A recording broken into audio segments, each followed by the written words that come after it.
राज्याचा मुख्यमंत्री पदाचा चेहरा अजूनही ठरला नाहीये आणि त्या पार्श्वभूमीवर दिल्ली आणि मुंबईमध्ये सध्या घडामोडींना वेग आलाय। दिल्लीमध्ये महायुतीच्या बैठकीआधी राष्ट्रवादीची बैठक होणार आहे, तर दुसरीकडे मुंबईतल्या सागर बंगल्यावर सुद्धा घडामोडींना वेग आलाय। राज्यामध्ये मुख्यमंत्री पदाचा चेहरा अजूनही ठरलेला नाहीये आणि त्या पार्श्वभूमीवर सध्या दिल्लीमध्ये आणि मुंबईमध्ये सध्या प्रचंड वेगाने घडामोडी घडताना दिसतायत। दिल्लीमध्ये महायुतीच्या बैठकीआधी राष्ट्रवादीची बैठक होणार आहे आणि त्यानंतर दुपारी 3 वाजता राष्ट्रवादीची पत्रकार परिषद सुद्धा होणार आहे। तर इकडे मुंबईमध्ये सागर बंगल्यावर घडामोडींना वेग आल्याचं पाहायला मिळते। अनेक महत्त्वाचे नेते सागर बंगल्यावर दाखल झाले।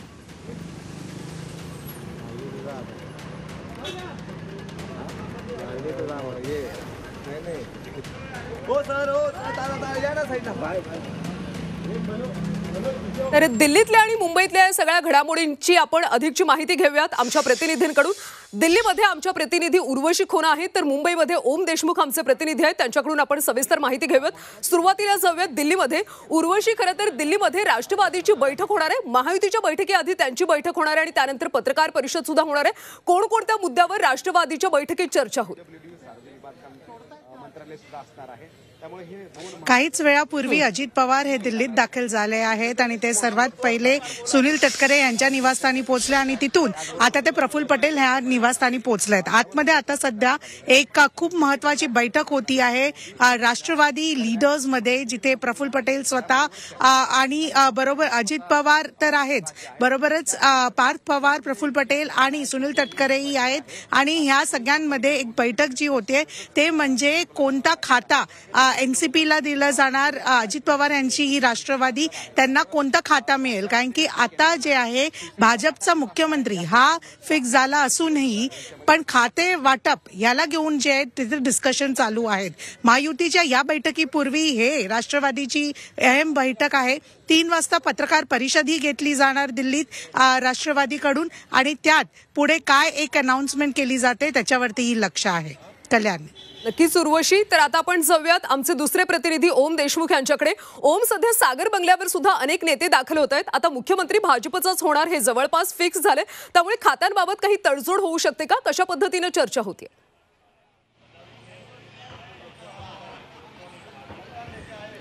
कल्याणी, निश्चितच देवेंद्र फडणवीस यांच्या बंगल्यावरती महायुतीच्या नेत्यांच्या ज्या काही भेटीगाठी आहेत त्या पुन्हा एकदा सुरू झालेल्या आहेत। राष्ट्रवादी, शिवसेना आणि भाजप तीनही पक्षांचे वरिष्ठ नेते या ठिकाणी येत आहेत। खरं तर निकालाच्या नंतर 5 दिवस उलटून गेलेत, आता 5वा दिवस आहे। आज सुधीर मुनगंटीवार देखील देवेंद्र फडणवीसांच्या भेटीला आले होते। ते निकालाच्या नंतर दिल्लीला जाऊन त्यांनी भाजप नेत्यांच्या भेटी घेतल्या होत्या।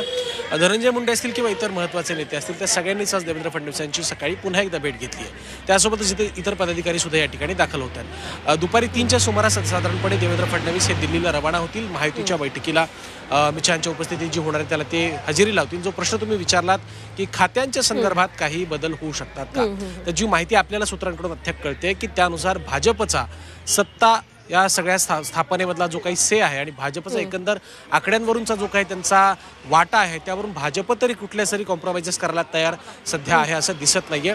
गृह असेल किंवा अर्थ असेल यासारखी महत्त्वाची खाती किंवा इव्हन यूडी नगरविकास ज्या खात्याच्या संदर्भात सुद्धा चर्चा सुरू होत्या, ते खातं देखील भाजप कोणालाच मित्रपक्षांना देईल अशी सध्याची तरी परिस्थिती नाहीये। त्यामुळे खात्यांवरून नेमकं काय होतं, वाटाघाटी होत आहेत का आणि मित्रपक्षांची नाराजी दूर करण्यात, एकनाथ शिंदेच्या शिवसेनेची नाराजी दूर करण्यात आणि त्यांना सामावून घेण्यामध्ये भाजपला यश मिळते का हे पाहणं महत्त्वाचं असेल। कारण यावर महायुतीच्या पुढच्या 5 वर्षांच्या सरकारचा जो काही कार्यकाळ आहे तो अवलंबून असणार आहे। कल्याणी, नक्की सोम, त्यामुळे या बैठकीत कशा पद्धतीने चर्चा होते हे पाहणं देखील अतिशय महत्त्वाचं आहे। धन्यवाद ओम या सगळ्या सविस्तर माहितीसाठी।